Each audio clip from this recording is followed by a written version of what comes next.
അങ്ങനെ ഭരണമാറ്റം കൊണ്ട് 40 വർഷങ്ങളായി തലസ്ഥാന കോർപ്പറേഷനിൽ നടന്നുകൊണ്ടിരിക്കുന്ന തീവട്ടിക്കൊള്ളയുടെ അറ്റവും മൂലയെങ്കിലും പുറത്തു വരട്ടെ.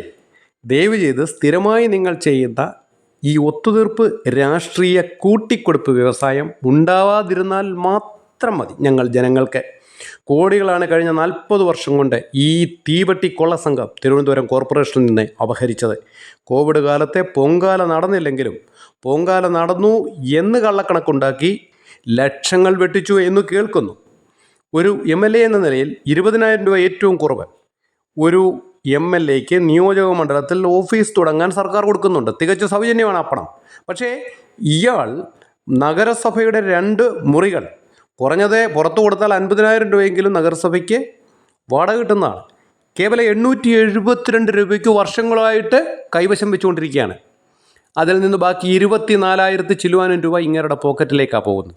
ഇനി ഏറ്റവും വിചിത്രം എന്ന് പറയുന്നത് MLA ക്വാർട്ടേഴ്സ് ഇങ്ങേരുടെ നിയോജക മണ്ഡലത്തിൽ തന്നെയാണ്. അവിടെ 2 റൂം ഇയാൾക്ക് ഓഫീസിനായി കൊടുത്തിട്ടുണ്ട്. അത് തികച്ച സൗജന്യമാണ്. അപ്പോൾ അതും ഉപയോഗിക്കുന്നുണ്ട്, ഇതും ഉപയോഗിക്കുന്നു ഈ പണം അപഹരിക്കാനായിട്ട്. അത് ഒഴിപ്പിക്കണ്ടേ? അതൊഴിപ്പിച്ചിട്ട് അവിടുത്തെ കൗൺസിലർമാരെ ഏത് പാർട്ടി ആയിക്കൊള്ളട്ടെ അവരുപയോഗിക്കട്ടെ. കാരണം അവർക്ക് ഒരു പ്രത്യേക ബന്ധമൊന്നുമില്ലല്ലോ.